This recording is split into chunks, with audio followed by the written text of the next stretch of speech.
No rain had fallen for months in the land of ancient Mesopotamia. The rivers, the Tigris and Euphrates, had shrunk to narrow, dying veins. Reservoirs became pits of cracked mud. The fields, once heavy with golden wheat, now lay barren under a leaden sky. Life itself clung to the edge of survival. Then, the wind shifted. On the distant horizon, clouds gathered, black, swollen, and ominous. A woman in the fields felt the first drop splash against her arm. She called out, and soon the streets were alive with people carrying jars, bowls, and basins, desperate to catch the long-awaited rain. But this was no blessing. The storm that came would not bring life. It would bring destruction on a scale the world had never seen. This was the Great Flood, the disaster that would echo through human memory for thousands of years. Ancient peoples told the tale in different ways. The Sumerians said that Enlil, king of the gods, grew weary of humanity's noise. He could not sleep. In his anger, he convinced the other gods to drown the world. But Ea, bound by an oath to protect mankind, whispered a warning to a man named Utnapishtim, telling him to build a great boat. Utnapishtim obeyed, sealing his vessel with tar, filling it with his family, animals, and a few others who could be saved. The skies darkened. The land was smashed like a cup. Water poured over the people like an army. The Babylonians called their hero Atrahasis, the super wise man. Knowing he could save only a few, Atrahasis invited the rest of his people to one final feast. They ate, drank, and celebrated, unaware it was their last night alive. Atrahasis himself could not eat, pacing in grief, knowing the fate that awaited them. And in the Hebrew tradition, there was Noah, chosen by God to build an ark before the floodgates of the heavens opened. For 40 days and 40 nights rain fell without mercy. When it ended, the world was forever changed.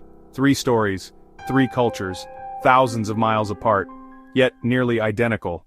When the waters finally receded, they left behind a new world. And according to the Sumerian king list, something extraordinary happened next. After the flood had swept over and kingship had descended from heaven, it was in Kish. The first dynasty of Kish rose from the mud of this new age. Its earliest rulers had names now half forgotten: Gaur, Gula-Nidaba Anapad. But among them was one king we can place in real history, Enmebaragesi, around 2700 BC. Before him, the scribes recorded 21 kings ruling for a staggering 22,985 years, 3 months, and 3 days. A number so precise it must be more symbolic than literal. But in this list, one name stands out from the mist of legend: Etana. Etana, the 13th king after the flood, was remembered not just as a ruler, but as he who ascended into heaven, he who made firm all the lands. Yet Etana's life was not perfect. He was a faithful king, but childless. No matter how many sacrifices he made, how much incense he burned, no heir came. In dreams, the city itself seemed to cry out, "Etana cannot give you an heir." The gods answered with a quest: to ride upon the back of a great eagle to the heavens, where he would find the plant of birth, the secret to fathering a son. Etana mounted the eagle, soaring past the clouds, past the winds, past the place where the earth faded into the blue. The surviving tablets break before the ending, but we know he succeeded. His son, Bali, would inherit the throne. By Etana's time, Sumer was thriving. The rivers fed a fertile valley where cities like Eridu, Uruk, Nippur, and Lagash rose like jewels in the desert. Each had its own patron god, each controlled the land around it, and trade flowed through their streets: cedar from Lebanon, copper from Arabia, lapis lazuli from faraway mountains. And Kish, sitting at the crossroads of it all, was in the perfect position to tax it. But Etana's reign brought something even more lasting than wealth. Before Kish, leadership had been temporary, earned through strength, wisdom, or the will of the gods. With Kish, for the first time in recorded history, kingship became hereditary, passed from father to son. This was the birth of aristocracy. The idea that rule was not just given by the gods, but by blood. Yet Kish's power had limits. The long, narrow plain of Mesopotamia made large-scale conquest difficult. The kings of Kish did not build a true empire. Perhaps the idea hadn't yet been imagined, but their influence was such that, for centuries, King of Kish became an honorary title claimed by rulers across the land. And so, from the chaos of the flood came something enduring: dynasties, politics, the structures of civilization itself. Etana's flight to heaven may be legend, but the legacy he embodied was real, and it would shape the course of history for millennia.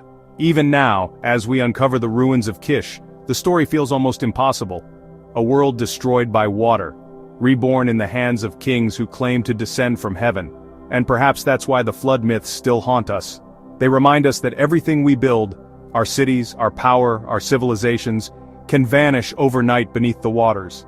And that from the mud of destruction, someone will always rise to claim the crown. After the Great Flood, when the waters that had drowned the old world finally receded, silence fell over the land of Mesopotamia. The destruction was total. Cities lay in ruins, their walls broken, their temples caked in mud. The fields, once lush with barley and wheat, were buried beneath silt, and yet, as the Sumerians believed, life always returns. Kingship, they said, descended once more from the heavens, and this time it came to rest in the city of Kish, a place surrounded by golden fields and rich farmland, perfectly placed between the great rivers. The Sumerian king list records this moment as the beginning of a new age. The first dynasty of Kish began with a ruler named Gaur, followed by kings with names that now echo like fragments of another world: Gula Nidaba Anapad, Mashta, Arwium. The list even includes the reign of Enmebaragesi, the first king of Sumer we can confidently place in actual history, around 2700 BC. But between the Great Flood and his time, the scribes tell us of 21 kings who ruled for an astonishing 22,985 years, 3 months, and 3 days.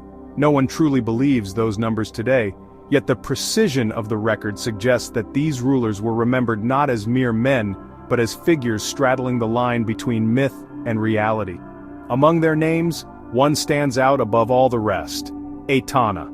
The king list describes him as the one who ascended into heaven, the one who made firm all the lands.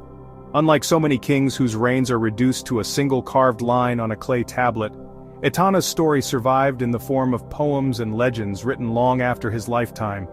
He was remembered as a wise and just ruler, but his reign was shadowed by a personal sorrow. He had no heir. In a time when kingship was seen as a sacred trust handed down from the gods, this was a crisis. Without a son to inherit his throne, the stability of Kish could collapse. Etana prayed to the gods for a child, offering lambs in sacrifice and incense at the altars, but the years passed and his palace remained silent. One night, in the depth of his despair, Etana dreamed that the very city itself cried out, "Etana cannot give you an heir." Then came a vision. He was told of a great eagle, strong enough to bear him into the heavens where he could seek out the plant of birth, a divine herb that would grant him the power to father a child. Etana found the eagle, and together they began their ascent. The wind roared in his ears as the eagle's wings beat the air, carrying him higher and higher, past the clouds, past the familiar blue of the sky, into the glittering realm where the gods themselves dwelt. The ancient tablets that tell this story are broken before the end, but history provides its own conclusion. Etana returned to Kish, and not long after, his son Bali would take the throne. By Etana's time, the landscape of Mesopotamia had already taken on its familiar form. The twin rivers of the Tigris and Euphrates fed a fertile valley that was becoming the cradle of the first true cities: Eridu, Ur, Uruk, Nippur, Adab, Lagash, and Kish itself. Each city was more than a cluster of houses and temples. It was a sacred domain watched over by its own god, its power stretching out into the surrounding farmland. The temple was not just a place of worship, but the heart of political life, controlling trade, law, and even irrigation. And trade was everything. The cedar forests of Lebanon sent their timber, the deserts of Arabia their copper, the distant mountains of Afghanistan their lapis lazuli. In return, Sumer exported grain, fine pottery, and textiles woven in its cities. Kish, perfectly positioned on the trade routes, became a hub of wealth and influence, taxing the goods that passed through its gates and growing ever stronger. Before Kish, leadership in Sumer had often been temporary, a matter of choosing the strongest warrior or the wisest elder for a time of need. But under Kish, and especially under Etana, kingship became something new, hereditary. Power began to pass from father to son, and with it came the birth of an aristocracy, a class whose right to rule was not earned, but inherited. Etana's quest for the plant of birth became more than a personal mission. It was the symbolic foundation of dynastic rule, a legacy that would shape politics for thousands of years. Yet even with its wealth and prestige, Kish was no empire. The geography of Mesopotamia, a long, narrow strip of fertile land hemmed in by rivers, marshes, and deserts, made large-scale conquest difficult. Armies could raid and plunder, but holding distant cities was another matter entirely. And perhaps the very idea of ruling an empire was still beyond the imagination of these early kings. Kish wielded influence through trade, alliances, and the sheer weight of its reputation. In time, the title King of Kish became so prestigious that rulers of other cities claimed it for themselves, even if they had never set foot within its walls. Today, the ruins of Kish lie in modern-day Iraq, buried beneath layers of earth and time. Yet in the cracked clay tablets of the Sumerians, the memory of its kings still soars, especially that of Etana, the ruler who, according to legend, rode an eagle into the heavens to secure the future of his line. Whether the flight was real or symbolic, the meaning is clear. From the chaos after the Great Flood came a new order. Cities rose again, kingship was reborn, and the first great dynasties of human history began their rule. Etana's story is more than a tale of a desperate king's quest for an heir. It is a symbol of the human desire to endure, to pass on not just life, but power, culture, and memory itself. And in that sense, Etana truly did ascend into the heavens, leaving behind a legacy that would echo for millennia.